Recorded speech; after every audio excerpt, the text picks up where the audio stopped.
That's quite a pervasive question. But welcome to what is... Koja, is this the final day of the conference?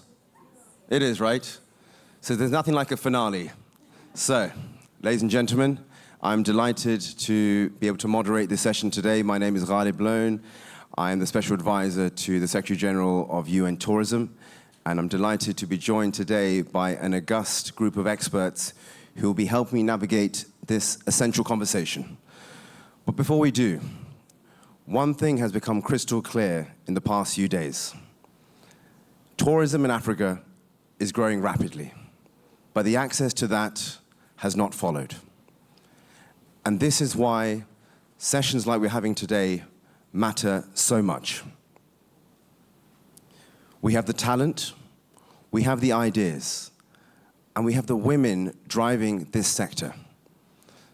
The question then becomes, what is the blockers that are preventing women to rightly achieve both the status and the positioning to contribute to this sector?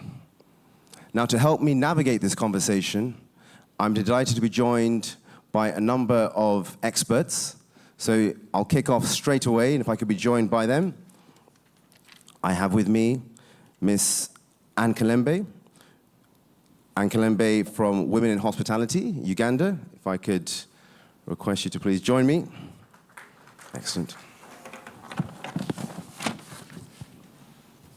Followed quickly by the previous moderator, Miss Mbali MNGOMEZULU. If I could please ask you to join me as well. So what I thought I'd do is I'd sit around you this time so we can all have more of a closer setting. And then Miss Sonto NDLOVU.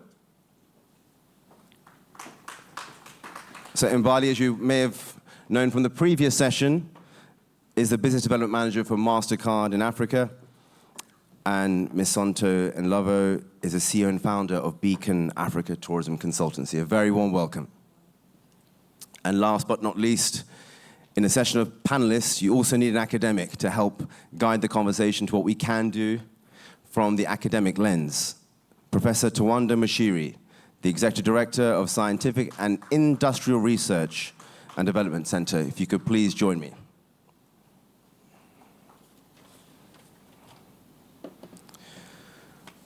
Right, so ladies and gentlemen, thank you very much for being here today. And I think just to actually navigate this conversation from the very get-go, I would like to engage you all. So you've seen we're using the Mentimeter. So let's kick off with the Mentimeter. Ben, over to you in the studios in the back.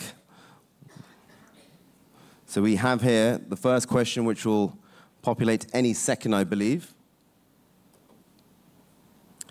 And this question, well, it's certainly not the last one. It will be, what is the most important tech tool for leveraging market access?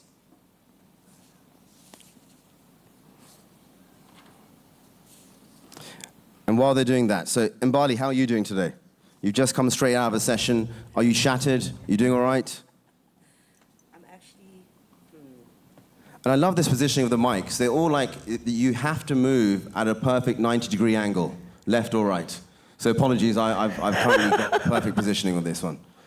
I'm going to try my best. I was watching my panelists earlier, so I hope I get it right. I'm doing well, thank you. I think inspired, really robust conversation that we had earlier. Excited to see that we have more faces in the room now. Fantastic. Yeah. Brilliant. Thank you very much. And if I move on to, so Sonto. Sonto, you look after Beacon Africa Tourism Consultancy. And if you wouldn't mind shedding a little bit of light on your wonderful enterprise. Okay, there's a feedback. Thank you so much. Good morning. This is an earthquake, by the way. This has got nothing to do with the sound. Okay, so no, so sorry, back to you. Okay, cool. Good morning, and nice to see you, and thank you for being part of this panel. Is that a Richter scale? My mic on as well.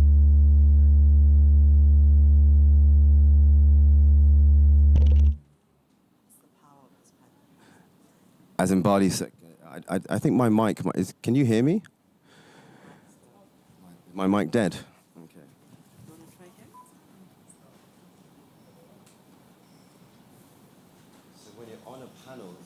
2, 1, 2. 1, 2, 1, 2. Can you hear me? Yeah, loud and clear. So I guess when you're on a panel for technology, the first thing that would be great is the mics. So we'll work on that, don't worry. Technology is absolutely key to at least hear us. Sonto, back to you. Okay, sure. Hopefully it's working again.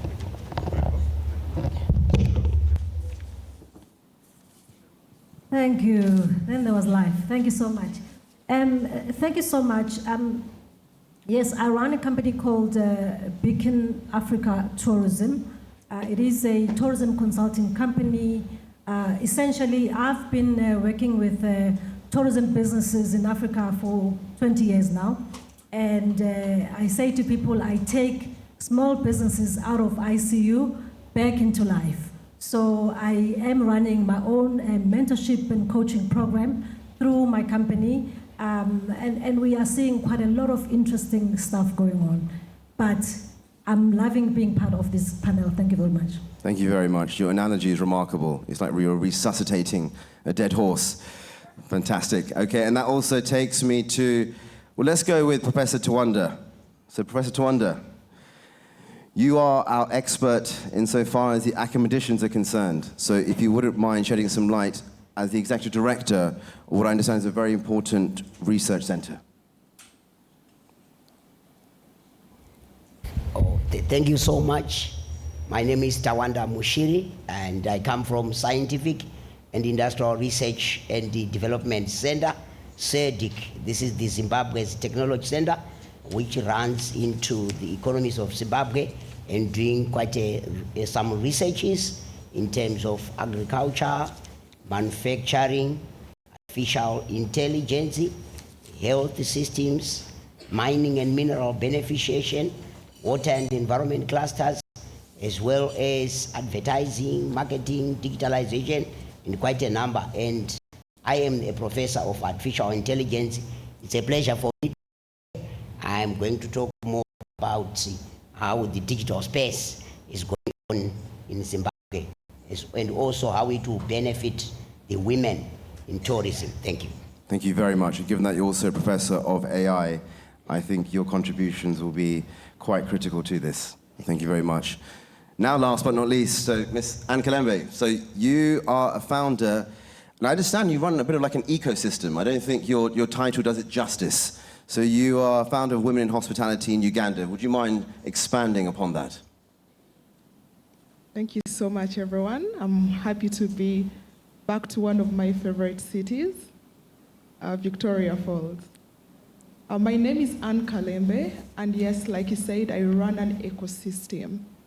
So I am also the founder of Gazelle Safari Company, one of Uganda's biggest tour operators. It is both a Uganda and Rwanda company, and we operate in 10 countries in Africa. I also run a hospitality outfit. We run small boutique hotels, Gazelle Hospitality, which runs accommodation that speaks to me as a person and hoping that other people can like what I like.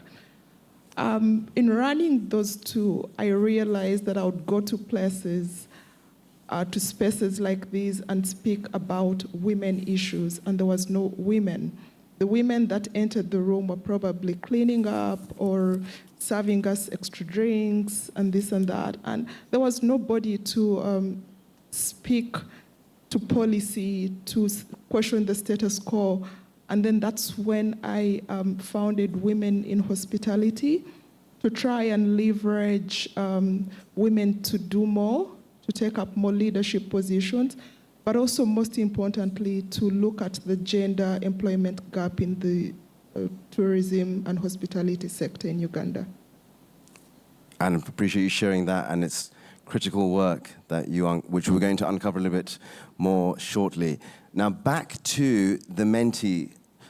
Gentleman at the back, so what do we get here? We got here responses. So what I'm doing here is a bit of a before and after situation. So we'll kick off to see whether or not you change your minds by the end of this session. So which is the most important tech tool for leveraging market access? And we've seen here social media seems to have come right to the front not closely followed. Miles back behind it is search engines and SEOs such as Google. Then we have review platforms such as TripAdvisor, followed by digital payment systems and online travel agencies.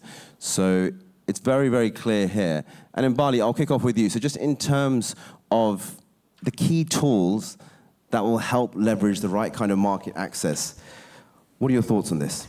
I'm so glad you asked me to go first, because I saw how payments is number 3 and I was like, no. I think being able to accept digital payments, virtual payments, and do e-commerce is a phenomenal way for any SME to actually gain market access and open up into new territories. I have a little story. So before I joined MasterCard, which is a technology company that focuses on payments, I was in the travel and tourism industry for over 20 years. And Where exactly were you? So I have been in hospitality with some of the large hospitality chains in South Africa. I've worked for the national parks in South Africa. I've worked for the destination tourism company, which is South African Tourism in South Africa. Oh, geez, travel management companies, you name it. I think the only vertical in travel I haven't worked in is airlines. And there's no airline partners here, so no one's going to offer me an airline job today. Professor Tawanda can help us on that front, but please. But I think just going back to my story, I went to present around payments and payment rails. And I had a number of SMEs come up to me, South African-based SMEs, because it was a show in South Africa, and they were quite keen to understand, how do we work with MasterCard, where are the opportunities? But there was one gentleman in particular who stood out, and he was really frustrated because he had several thousand rands being held up in a payment that he wasn't able to access because the destination management company in Germany wanted to pay him by credit card, and he had no card acceptance facilities. Now, as an SME, waiting for 3 months to gain payment is a real challenge and something that could potentially cripple your business. And we saw that with COVID, that many of the businesses that did not survive, most of them was because of financial strain. So what does digital payments and being able to accept payments digitally mean for a business? It means market access. By helping him and identifying partners that would be able to enable him to accept cards. And I think a lot of the time we think the old, what we call in the financial sector POS device, which is the physical handheld device, is the only way. There's now digital acceptance that you can do on your smartphone anywhere as long as you have network. We were able to set him up. He was able to accept that payment. By the time that conference ended, that money had hit his account. And that's just an opportunity to show. Now, he won't shy away from taking other customers who want to pay by credit card, and he's been able to open up an additional avenue. So definitely when I saw, digital payments taking 3rd place, I'd like to, challenge the audience to rethink that. That's excellent. I think that also goes to show that a big part of this conversation is the educational aspect of it, which is perhaps digital payments is a largely overlooked area. If I could also just ask you a follow-up question on that, which is with respect to digital payments, what advice would you have for, let's say, young entrepreneurs, SMEs who are trying to find their ways and are struggling on that front? There are so many affordable options. I think one of the things, to your point around education, we've talked about the cost of capital, but there's also the cost of doing business. And I think one of the misconceptions around accepting card payments is the cost factor around that, whether it's a point of sale device or the merchant fees that come with it. But I'd also then like to challenge and say, what about the exclusion? What opportunities are you missing as a result? So for SMEs that are sitting here right now, find a way to be able to accept card payment. Find a way to be able to digitize people being able to access. We talk about TikTok. You need to be able to, if you're putting a product on TikTok and someone wants to purchase it, you want as few clicks as possible to close that sale. And the only way that you can fully achieve that is to make sure you have a digitized way for people to purchase and pay. That's fascinating, and I think it goes to show that we've got a way to go, but it's these kind of discussions that hopefully will unlock those barriers. If I may move to you, so Sonto, let's just discuss in terms of impactful technologies. Running a consultancy yourself, would you have any recommendations for women entrepreneurs or even business owners as to what they can do to boost success or, be it, improve their profits? I think it's important to note that most women in the continent actually just need technology that converts the visibility into revenue. That's quite important. So it cannot be just having the technology for the sake of it. They want to know, how do I make money from this? And can it be as least costly as possible? And what I'm about to say is going to surprise you. But the people that I work with and what I found very useful for them, it's WhatsApp business as one of them. For example, Did you say WhatsApp business? WhatsApp business. They can put their catalogs, put their brochures, put their pricing, book the ticket or book the, put the prices for people to book, and it's accessible, it's on everybody's phone. And there's not so much money needed in terms of investment. So that is quite very interesting in terms of the people that we're working with, in terms of the impactful technologies that they're working with and they're finding very, very useful. But what is also quite important, and what I find working with some of the women in community projects in Limpopo, for example, is that when they started getting into the online travel agencies and being bookable and being visible online, that's when they started to get the bookings that they were not normally getting. So I give you a village in Venda in Limpopo, where somebody starts getting bookings from Germany. They've never been there because it's a lodge in a rural area, but it's quite authentic, and now it's visible for them in terms of booking.coms, TripAdvisors, and they're getting nice reviews, and now they start to get those bookings, which are quite important. But I think to Mbali's point, what is also very important is those simple, easy, and trusted payment tools, right? Because we know a customer that can't pay you is a customer you lose. So help them to be able to pay you. Tomorrow, I think there's a trip. We're going to see some of the projects. And when you go to the market, nobody is carrying cash. They want to be able to find a way of taking your money in an easy and instant way whilst you're there. So if you look at things like, in Kenya, things like M-Pesa, it's very, very useful. And it's very, very available and accessible to everybody. But you want to have things like Yoko in South Africa is quite popular, your Flutterware. So you've got to be able to find those trusted payment tools that are easy to use, and they don't need too much education or intelligence for you to be able to access. Thank you. Fantastic. So for me, the key takeaways there is that we need both ease of access and the kind of tools that can be readily available. And you mentioned WhatsApp as an example. I'm about to do a massive marketing pitch off the back of that, which is that UN Tourism have a WhatsApp course which is about to be released, which enables all those in the hospitality sector to quickly upskill without having to, for example, go on an online course or go in person to a lovely conference such as this, which may require time and effort. This is directly off them. So, Sonto, we have that kind of information now available. That is what I'm talking about. And how much is it going to cost you to get WhatsApp? If you have now, all of us, we have WhatsApp. So it's easily accessible, it's widely available to everybody, and everybody knows how to use. My mother is very keen on WhatsApp. If I say, go and check it, she will find it. So it's not complicated. And that is a critical solution that in technology that people are actually using. It's not new, but it's something that we are becoming new to use for business and for making money. That's fantastic. Thank you very much. And this is quite promising, which enables me to go directly to Anne. So Anne, you also run a mentorship scheme. Would you mind, based on what has just been explained by Sonto, what are you doing to create the kind of tools that easily enable young women to access the tools that will take them much further in this industry? Speaking of mentorship, Can you hear me?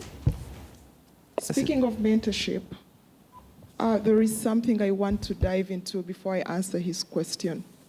When I got into business, tourism and hospitality is multifaceted. So when I got into a tour operations business, I had never worked for any tour operator. I had not gone anywhere to get work experience. It is something that I was really passionate about and decided to do it. In hindsight, if I had somebody to mentor me, or if I had someone to give me work experience before venturing into a very deep sea, I could have done better by now. I just feel like mentorship is not given the credit it deserves, and a lot of people just enter businesses blindly without having somebody that has walked the path before them, show them the strings of how to go about even the most basic things. Now, speaking of mentorship, Women in Hospitality Uganda is not using a lot of complicated technology per se to reach our mentees. Just to give you a snapshot, Uganda has 51% of the population as women. However, our technology adoption rate is, we have out of almost a population of 50 million people, we have only 19.5 million people able to access cell phones and basically use technology. Right now, we are looking at probably 14.8% adoption rate cutting across, which is better than the 6% that we used to be. Because when you look at people like Tanzania and Kenya, they are way ahead of us in terms of adoption of technology. So when we are talking mentorship, we are using everything that somebody can access. I tell my women that if you have a problem or if you need guidance and what is available to you is just a phone, pick up that phone, call us. If it is SMS, get through to us. If it is Instagram, go to our DMs. Because again, we have a very young population. So there are people that use very, I don't want to batter the technology sites like Snapchat. I'm not on Snapchat. I have the app, yes, but I'm not there. And someone will say, oh, I snapped you. And you're like, what? You say, you did what? That has one connotation. Yes, so really, for us, everything goes. Whatever you have at your disposal to contact us and for us to provide that mentorship that you so need, that we are going to use it. Brilliant. That's very, very helpful. And I think also, like you said, there's so many new terms that are used, snapping, which for me growing up was that, right? You snap your fingers. I had a chance to go and be living in Ghana at one point, and when I'd be greeted, I would have a handshake, and then they would test how good your snap is by virtue of whether or not it really snap. So a slight segue, but I've actually wanted to ask a further question to this, which is to the audience. So mentoring has been brought up here, and the importance of it. Can I now request one more mentee off the back of that? So, would you benefit from mentorship? To the audience. No, it's going directly to the mentees. Anza, is that to me again? No, we've actually gone back to the audience. We want to understand better where they stand. So I think here, thus far, one person has responded. So I think it's an overwhelming. There's not a single person thus far that has said they would not benefit from mentorship. So I think from every walk of life, someone could most certainly benefit from that. And that brings me to Professor Tawanda. So Professor Tawanda, if I may ask you, and I'll come to the questions I've asked the rest of the panel in a second, but in terms of the academic side, why does mentorship matter? Okay. Oh, thank you so much. I think in terms of mentorship of people, I think it's more about to say, this is where we are. This is where we have reached. From my side, talking about leveraging technologies, it's about knowing how to use the technologies. So the mentor should be able to say, these are the platforms that we have, and you use them to be somewhere there. On that, I'll talk about the movement of technologies, where we have moved so far and where we are now. So we started with the first industrial revolution, where people were talking about mechanization and everything. And business was going on well that time. But now, as we move on, we went to second industrial revolution, where electricity came on board. And it jump-started the business from where it was up to other levels. Then the third industrial revolution, that was automation of technologies. That was quite critical and most important. Then the fourth one was between 2006 to 2020, when we talked about cyberspace, fourth industrial revolution. But from 2020 to now, we are now talking about the new industrial revolution, the fifth industrial revolution, artificial intelligence. So the mentorship now is to say, we have these tools that we now need to use. Can you use them rightly so that you benefit in your business? The idea is to mentor to what matters most. Thank you. I love that. That is the quickest recap of the last 150 years. Could I please get a round of applause? That was excellent. Thank you very much. And Professor Tawanda, I will keep with you, if I may. So in terms of, let's move to the AI space, right? This is your baby, right? So give us a bit of flavor. What can governments or businesses be doing to ensure that the adoption of AI really is a game changer when it comes to opportunities for women in relation to economic opportunity? Okay. Thank you so much, Ise. So businesses will grow with the artificial intelligence, and governments, to me, are doing a lot of strides because we have moved to the space of artificial intelligence. So what is important is to make sure that people are empowered in terms of using the AI and the digital tools, as well as expanding opportunities, which are quite important. We don't want to replace women's participation. We want them to be on board. So the key thing is to invest in digital skills training, which is important. Women can do the same. The second one is to expand access to finance. So if we give them the finance, we had here talking about the goats and whatever. If you give them, they can actually do well. Then the gender inclusive digital policies, it's very important for the ladies, for the women also to participate in this, and it's not something for men only. And very important thing is to protect workers, both male and female. So it also goes to inclusive hiring as well as upskilling. When we are hiring people, we are not considering like male to say they do well in 1, 2, 3. We include women as well as we talk about them. Then the support of women as entrepreneurs and ethical AI deployment, these are quite important as governments to make sure that the businesses grow, and they can actually grow 50-50 if we empower more women. Thank you. Thank you very much, Professor Tawanda.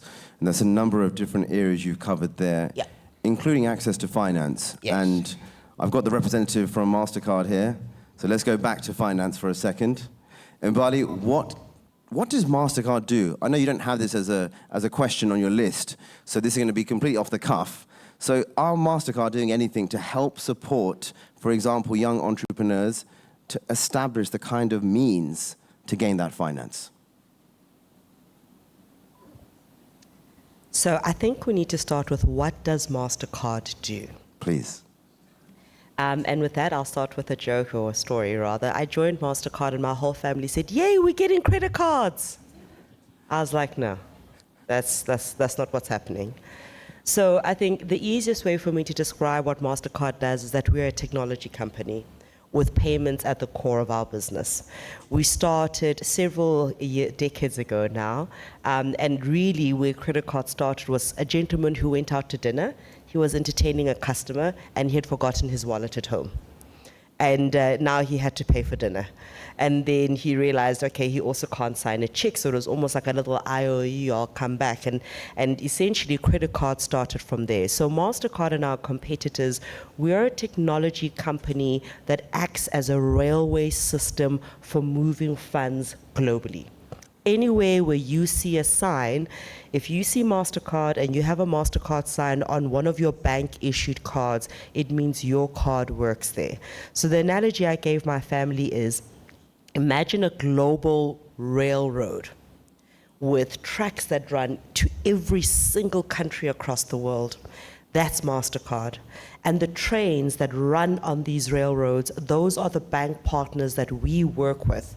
And depending on which carriage you are in the train is the type of credit card or card product you would have from MasterCard. So we have kind of like seats only or standing only, and that would be maybe entry level, all the way to your sleeper couch on the train, which might be your more affluent card product. So we've developed the railway infrastructure that you can use your Zimbabwean issued card product or Zambian issued card product in Turkey, in China, wherever the case is. And we guarantee the merchant to say, there is funds here. We will communicate with the bank all the way back in your home country to confirm that there's funds available. And for the card carrier, it's the ease to know that your money is available to you anywhere around the world. So that's a little bit about what we do. As we've grown as a business, obviously, we've had to build on technologies that support our own business. So we've brought in cybersecurity, loyalty programs, as well as other easier payment tools and payment ways. So, leading to your question, MasterCard doesn't play in the funding space necessarily. We have MasterCard Foundation, which is our philanthropic arm of the business, where any of the participants can go and look at products or programs that we run within that space. But what we do as MasterCard actually answers the question around market access. And for me, I think that's probably more pivotal and relevant to our panel is, how do we help entrepreneurs to have more market access? We've developed cloud-based solutions. So what is cloud? I mentioned earlier on, you no longer need a physical device, you just need your smartphone in order to be able to send cash, in order to be able to complete a card transaction. You can tap a bank card to your phone to finalize a payment. So we've made sure that we have brought in cheaper and more affordable ways to accept card payments for SMEs to play within the digital and e-commerce space. We've brought in payment gateways to make sure that there's faster authentication. We've also brought in cybersecurity tools. One of the areas that tourism gets hit a lot on is around fraud and cybercrime. Why? Travel and tourism information is detailed. If someone hacks a travel agency, they know where you're going, they know where in the plane you're sitting, they know where you're going to sleep, and they also know why you're going there. So if we have fraudsters who are able to access that type of data, that rich content and data, they could try to recreate your persona online. So we've also brought in tools of how do we help individuals with protecting their own online identity. So the key here is we've looked at it and said, if we are a train that runs all the way around the world, how do we give end users of our products, SMEs, businesses, corporates, that functionality to know that A, you can trade anywhere, you can accept payments from anywhere, and we've made it easy enough to know that you are secure as you go through that process. And I guess security then plays a big part of that, right? That is your, a fundamental point that you're making here as well. When we talk about playing within the e-commerce and digital space, and I'll use Bolt as an example, who's one of our customers. Bolt had a major issue in South Africa around their reputation for safety and security. But one of the elements that was not taken into account is the safety and security of the Bolt drivers themselves, not just the riders. Many of these drivers were finding themselves being taken into locations that were not safe. They were finding that there were some riders who were actually who were criminals, so they would get off earlier than where they said they would. They wouldn't pay them the money. Some were getting robbed. We've worked with them with identity protection to be able to verify the rider so that the driver knows that he will get their money at the end of the day. And for the end rider, we've also brought in some verification so that if anything does happen, they are able to go back to the rideshare company and provide information around who the driver is, and that that information can then lead to criminal prosecution. So on both ends of this ecosystem, through our protection and cybersecurity products, we've been able to make sure that both parties are protected. And then you have a system in which people fully trust, and then it's seen as an investment for the future. Exactly. And it also helps them to grow. So we are making sure that they're protected, but in that protection, you're able to scale, you're able to grow, and you're able to access and leverage new markets. Fantastic. It's very, very clear. Thank you very much. Sonto, if I could move on to you. Now, we've heard very much about the genesis of the story from Professor Tawanda on where we were to where we are, and also to where we want to be. And as to the way we want to be, you work with a variety of different professionals and businesses. Would you mind expanding upon the type of tourism businesses which have most profited from adopting new technologies? Yeah, thank you for that question. We obviously work with quite a lot of different types of businesses. But what I've noticed, the people that from the cohort that we work with that have really benefited from this technology, one has been the community owned business and community, like in the rural areas or your homestays, your homestay experiences. They've really benefited from adopting technology. Homestay businesses, could you just elaborate on that? So homestays is when you opt not to stay at a 5-star hotel or stay at the Elephant Hills, but you opt to stay at somebody's home and be part of their life for that week or for those couple of days and experience what they experience and eat their food. So in the rural areas, so if you imagine Airbnb, but in the rural areas, like in the home. So you come to my house, you live with us. I don't have to change my curtains. I don't have to change anything. You live the way we live. If we're eating beans tonight, guess what you're eating? You're eating beans. So it's that authentic experience of being in a community, living with that community and experience what they experience on the daily. So that is what, funny enough, it's quite very interesting for the international tourists. So guys coming from the Netherlands, for example, we find that they want to come and live in the northern parts of Limpopo, for example, and just experience that authentic rural experience for those few days without having to go to these 5-star hotels. So, but when we've said take those experiences now and let's apply or let's leverage technology so it's easily accessible and people can view some of these things. Now, that's what we find that those community-based tourism products, they're now benefiting. So that is number one. But the second category that I also found benefiting were the transport sector. So your minibus operators that were not in the past visible online, and they relied, let's say, on the hotel to recommend or the airline or somebody to say, oh, use this type of a tour operator to do the experiences. Now you have got Get Your Guide, you have got them getting into the online space and being visible and being searchable. And now that they're searchable, that cuts the trip. The customers can find them directly and they can book them directly. And we found that that has been quite useful. And they even use, a lot of them, they use your TikToks, they use your WhatsApp, like I said.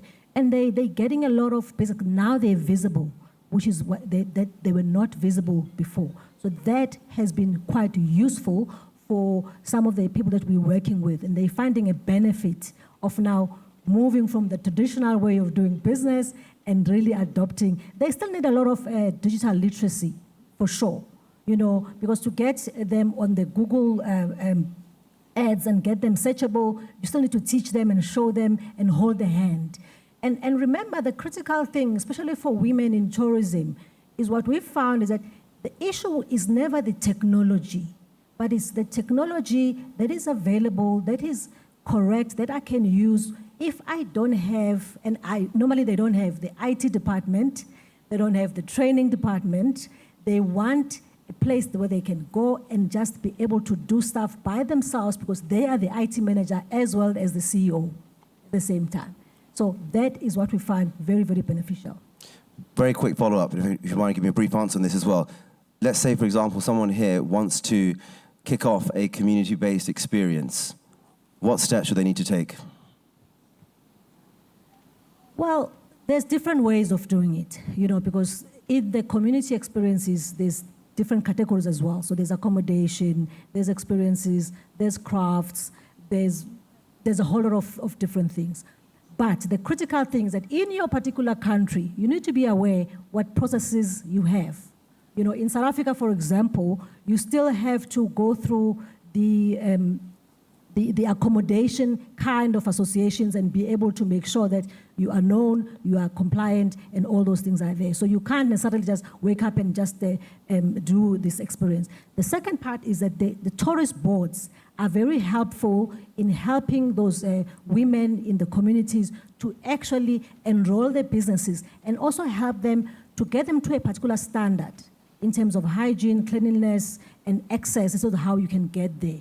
I remember in one of the communities we worked with in Limpopo, you have to go to the chief in that area because the traditional leaders are actually quite important in that area. So those nuances, you need to know them, and you get them from the community, you get them from working with the tourist board, so that they'll be able to help you, and the various departments to say, who are the relevant people we need to know? So you can't necessarily just bring guests into a tribal authority and let's say go to a sacred space without having to go through the leaders in the area to give you that permission. So that I found very, very fascinating, because a lot of those traditional, what you call sacred experiences, they've been excluded because there was no knowledge of how do I access them. And sometimes the people on the ground say, well, this is sacred, nobody's allowed. But once you go to the chiefs in the area, they are able to give you the steps. Sometimes you might go and have to pray first or donate something first, but you need to know the protocol, and you can only get it from the people in the leaders in that area, working with your tourist boards and your Department of Tourism in your particular country. In our country, the National Department of Tourism, the provincial tourism authorities, and the tourist boards all work together to be able to help whoever wants to be part of that space. There's also a lot of associations that are also be able to assist in that regard. Very helpful, and it shows how comprehensive this entire space is. If I may ask the audience, anyone here who's actually been able to partake in a community-led experience where they've gone to a house or they may have gone to a village and really immersed themselves into the very fabric of that community? Feel free. Anyone to raise a hand? Yes, I see hands being raised. And I'm actually going to ask one person. So there's a lady to the middle, just behind the... Yes, you put your hand up. Would you mind taking my mic and tell us about your experience? This is entirely unplanned. Thank you very much. My name is Leandra. So basically for us, our experience was we went to the rural areas because we wanted to drill a borehole for the community. So we arrived there, and obviously, because we're new in the area, we sat on the chairs. So with my boss over there in red, and then someone came and said, no, you cannot be sitting on the chairs. You need to go and sit down. And luckily, we had actually brought our chitenge, materials. So we actually went there and then we sat down. And then after sitting down, because my boss was the one who has brought the project, and she's the one who was supposed to speak to the community, we were told women are not allowed to speak. And so we had come with someone, with a gentleman from work, who had just said, can you just accompany us? But he didn't really know much about the project. So he then started talking until they realized that, no, actually, she needs to speak. And then they said, okay, now we can give you the opportunity to speak. So that was our experience. Thank you very much. I think this just goes to show the real value that we have when we put the community at the heart.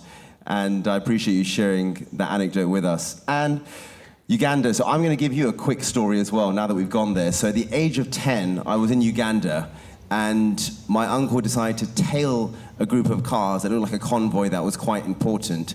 Ended up at the coronation of this young king. He was about 5 years old with this lion staff made out of pure gold, and I'm told he's still the youngest king in the world to this day. Is that correct? Oh, yes, it is. I've got the evidence of my father's Panasonic camera from 1997. I think I know who you're talking about. The king is called King Oyo. That's it, King Oyo. From Toro. And he is in one of the tourism cities. So Fort Portal is a tourism city in Uganda, and it is very close to the mountains of the moon. So we have the third highest peak. Is that a metaphor? Mountains to the moon? Mountains of the moon. Beautiful. What a beautiful Mount phrase. Renzori is called the mountains of the moon. So yes, the king takes that area, and also where the chimpanzees are in Chivale National Park. Yes. Fantastic, Anne. Thank you. Can we give a round of applause to Uganda's wonderful, rich history of culture and tradition? So now moving on, and I'm going to go back to you on mentorship. We're going to go back there for a second. So I'd like to understand better as well, for young women, what technologies have you seen that have really created a breakthrough in the tourism sector? For me, it has to be, I think for me, it has to be virtual reality. So I am very big on consumer behavior. I do not want to just say, let's use the technology without actually seeing what the consumers want. So when you know the behavior of your consumers and how they buy, when they buy, then it's important for you to understand what technology to use. Let's talk about virtual reality. We live in a society where we are basically virtual beings. We just want to see something before we buy it. I've encouraged a lot of our young women, if you have a website, can you create a section where your products have a bit of a virtual section where you just display what you're doing? Can you document as much as possible? Can you do videos? Can you talk about what you do and showcase it in a video? So for me, virtual reality takes the point home, because I've seen people that have bought after I have posted a video of a product or an activity or something like that. So I recommend one, virtual reality. Two, sales and digital marketing. I believe as a person, if you have the ability to make a sales pitch, you can never go hungry in your life. I will sell you Victoria Falls when you're in Zimbabwe and you'll buy it. It doesn't matter what you do, you must know how to sell. And with knowing how to sell, now I need you to reach markets that are so far away that you do not even have the ability to go there physically. My women have sold crafts. They have sold items to places they have no dream of reaching. As Africans, you know, our biggest barrier is movement. It is very hard for us to move from point A to B, even when you're just moving to Kenya, for example, or Tanzania, our neighbors. The airfares are very expensive. But when you sit down and use the right technology, be it Instagram, be it Snapchat, Facebook, my colleague Sonto just mentioned WhatsApp Business. I think that's the wisest thing that's come after toasted bread. I literally close more sales on WhatsApp than email lately, and it's interesting. So if you have virtual reality and then you have a sales and digital marketing background or whatever training that you can get yourself into, then it's very good, especially for us as women. But before I get into that, there is something that most women, even when they have technology, don't do, and that is consistency. People buy into a story that is consistent. If you are going to use a technology platform and you post today and then post after a year and maybe twice a month or whatever, it doesn't work that way. Get people hooked so that every other day they want to see what you are up to. So when we are mentoring women, we say, yes, you have learned how to use XYZ technology, but can you now get consistent? And can you have a message that cuts across? I'm very lucky that in Uganda, literally everybody can speak some English. And that is one of the languages that most of the world uses. So when you are selling your product, can you try and speak English so that you get to a wider audience? And if you use English, can you incorporate artificial intelligence and have subtitles that are coming in the other languages? Again, going back to WhatsApp for Business, there are times I'm chatting with somebody like from Russia or from Spain, I don't speak Espanol, and they are typing in their language and translating, and I get it in English, and we do that vice versa. With that, you can never go wrong. So technology and mentorship are like 5 and 6. They go hand in hand.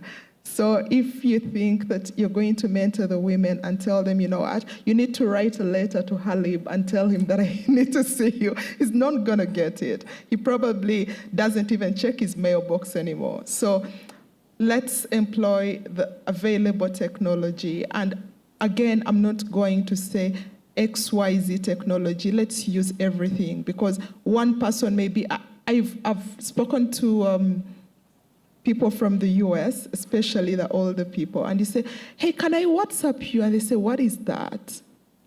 And they're not using it. And then there is people like from areas like in Russia who are using Telegram, and the people who are using WeChat. So you cannot say, you know what, I swear by WhatsApp, or I swear by Instagram, I swear by Facebook. Facebook in Uganda has been banned for more than 5 years. So let's try to do a little bit of everything. What works for you might not work for the next person. Yeah.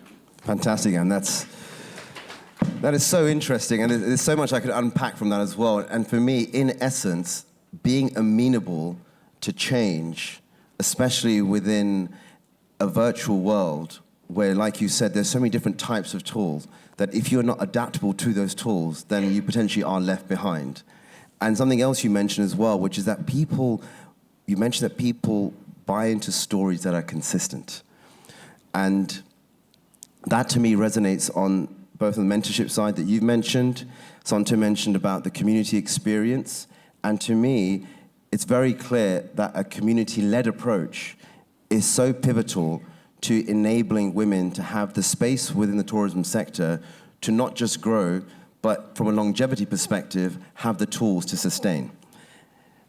I would like to, on that point, bring in Professor Tawanda, because Professor Tawanda, I've seen some quite stark figures, which you are aware of, and they relate to estimates that only 19% currently of female students in Zimbabwe graduate from science, technology, engineering, or mathematics, compared to 39% of male students. That's according to the World Economic Forum. So my question to you there is, where Anne has mentioned about the importance of consistency, about storytelling. Well, if we do not have the students who are learning the very fiber of what it means to understand those stories, to be able to sell their tools, to be able to contribute towards society and do so in an efficacious manner, then from your perspective, what strategies do we need to help women in tourism, beginning here in Zimbabwe? Thank you very much, sir. It's quite a pleasure. Zimbabwe is now responding to those gender gaps through what we are calling the STEM, or the STEAM, science, technology, engineering. There is also an element of arts and mathematics, so that it's not just STEM direct as it is. We also need to infuse the arts of the element of arts. So government is doing a lot of strides to make sure that people are empowered, the ladies are empowered, that there is a basic equation that I would like to give each and every one of you so that you are able to understand what it means when we are in business. So if you have got access to data or access to information, plus finance, plus training and skills, this gives sustainable, empowered women, which is very critical. So we need to move with STEAM, and it's very critical. So from there, Zimbabwe is talking about education policies, and in whatever we are doing, we need to make sure that women are there. I'm happy to see our permanent secretary from the Ministry of Women Affairs. A government-supported STEM scholarships, and also the scholarships are also encouraging to say, are there women? We have got 10 students going to do medicine in Algeria. Can we have at least 2 ladies who can also go so that they are empowered? Then we also talk about scholarships and inclusion programs. We also talk about public-private partnerships. Just before you go there, in terms of scholarships, that's obviously, yes, that's incredible that you have that initiative at play. Yeah. How many women can benefit from such a scholarship? Yes, so in terms of that, normally, what we normally do is we encourage 50-50 application. But sometimes, maybe because of the grades that come out, sometimes women might be a bit less. But we really encourage 50-50. If women are empowered, the nation moves very large. But at the end of the day, it depends with the population, or it depends with the grades. But I've also noticed in universities, the local universities, like in medicine, you see 50-50. Yeah, you see in engineering, ladies are also coming on board. Artificial intelligence programs, women are also coming on board. To me, I think that one will bridge the gap of the 19% and also not forget the women. The digital skills development, it's very important. We need to teach our ladies, because artificial intelligence is no longer the classical one, where we talk about expert systems, genetic algorithm. Now we are talking about machine learning, deep learning technologies, large language models, ChatGPT. How can they be used in a clever manner, talking about agentic AI technologies and artificial general intelligence, so that each and every one of the ladies or the women are implementing those digital skills. And the digital tourism platforms are also very important. The online booking that they were talking about, the mobile tourism applications, can we empower our women so that at the end of the day, they implement that? So to close my remarks, by investing in women's STEM education and aligning research with the digital tourism, entrepreneurship and innovation, Zimbabwe can unlock inclusive growth while empowering women as the drivers of the future tourism economy. I think those are my concluding remarks. Thank you. Professor Tawanda, I'm not going to let you leave just yet, right? But thank you very much. It's very helpful. So what I want to know is the scholarship side is fantastic. Yeah. Public-private partnerships you're working on as well. In terms of policies, you reference policies as well. Is there anything currently instituted or in the works that will help really progress this further? Okay, so the policies, I think it's each and every company is also creating the gender awareness policies, and also to protect women. And as as far as they are concerned, to me, I can safely say the government is doing a lot of strides in terms of protecting women and to make sure that they participate in whatever they want so that they forget about other things that can happen. So policies are being done at high levels in Zimbabwe. Thank you very much. I appreciate that. We had the distinguished honor of being with His Excellency, the President, the other day, and he explained to us how pivotal he sees tourism as a driver to the economy and seeking to do so in a manner which is egalitarian and is able to represent the best of women across the country. Yes, yes. Now, I think to conclude now, I think we're coming to the finale on the final day. So, Sonto, I'm going to ask everyone to give me a 30-second snapshot of what you want our beloved audience to leave with today. Sonto, you can kick off. Yeah. I think critical is that market access is a new currency. You got me? Market access is a new currency. Technology is the bridge to get us there. But mentorship is actually what is going to help us hold our hands to cross the bridge. Thank you. How beautifully said. Market access is the new currency. It's not Bitcoin, right? But the idea here is that with the right technology, it can be much more powerful than any single literal or virtual currency that's out there. Thank you very much. To the former moderator and now panelist, now if I may ask Mbali for your concluding remarks. I'll try to go quickly. There's an African proverb that says to go fast, go alone, to go far, go together. Which countries? I've heard that a few times. That's fantastic. Is there a specific country, or do we just say Africa? I mean, listen, now you're asking me too many questions. Sorry. But hopefully somebody will claim it out there. It's an Africa-wide. Yeah, there we go. Yeah. So I guess for those in the US, when you say which country, Africa, no, I'm just kidding. I think the big one for me is that, and we've all touched on it, technology is there and there's also free tools. And I think that's where I would like to harp on. There's so much free content that can assist you to train yourself on AI, to make sure that you understand what it means around agentic AI. I heard Professor talk about that. That's been a big driver for us at MasterCard. There's opportunities to learn more about how to protect yourself with cybersecurity. We have free courses and content on how SMEs can help themselves financially. So there is a lot of information that is out there. Don't be scared of artificial intelligence. Don't look at it as it coming in to take over your job. Think of it as your assistant that you wouldn't be able to pay, but now you have them almost for free.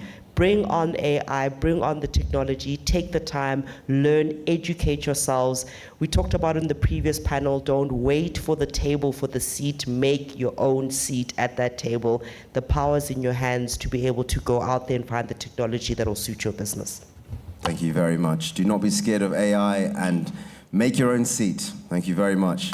And last but not least, if I may ask now, Anne, we've discussed a number of different topics across the spectrum of how technology can be a real lever to assist women. You sit there on the ground and you are a mentor. You are someone who works within the businesses. What message do you have for everyone sitting here today? As women, we do what in modern speak is called gatekeeping. Do not gatekeep information. We all sit in spaces where I say, oh my goodness, let's empower each other, fix each other's crown. But in practice, you gatekeep a lot of information. That information that you're keeping to yourself may be the one that liberates another woman. You are not free when another woman is in shackles, even if theirs are different from your own. Can we start a generation of women who actually fix each other's crown by giving key pertinent information that will help the other woman? Can we stop gatekeeping information? That's all. Thank you very much. And that brings us to the very, very end of this panel on how we can leverage technology to really support women in Africa. I would like to thank all three of my esteemed panelists for their outstanding contributions towards this, and to everyone who has partaken, to be able to take part in our Mentimeter, to Ben helping me in the back as well with all the different mentees that we've had. There's obviously many more sessions today, which I hope you can take part in. And on a final note, it is very, very clear that Africa is the future of where tourism will be seen as a driver of not just economic success, but I believe global. And it's pivotal that women are absolutely fundamental to that story, especially given the vast contribution they have.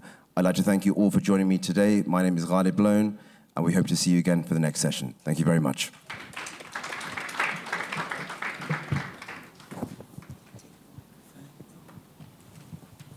Thank you very much. I think a photo session. Let's give them a round of applause, please.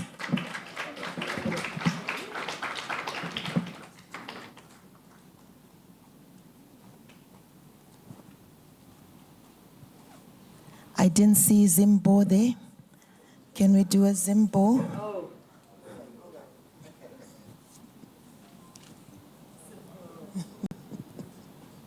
Zimbo means Zimbabwe is good. Zimbo. Let's get the whole crowd in, right? Yes. So if I say Zim, you answer by saying Bo. And also just make sure that you have your thumb up. Zim? Bo. Zim? Bo. Thank you very much. Allow me to thank Mr. Learning for moderating the session on leveraging technology for market access. Some takeaways from the session: be able to digitalize your business, make use of online platforms for payments, make the payments simple.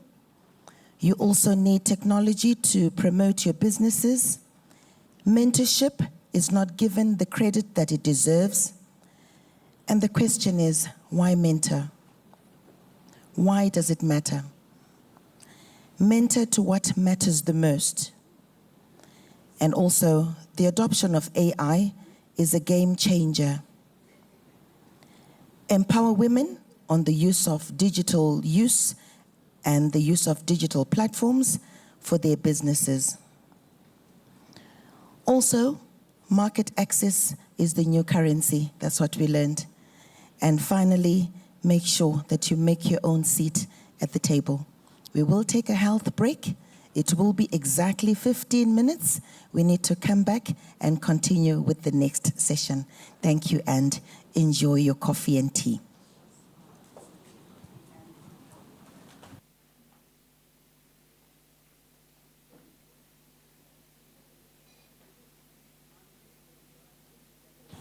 So the rest of the delegates will have their tea just outside. All the ministers and the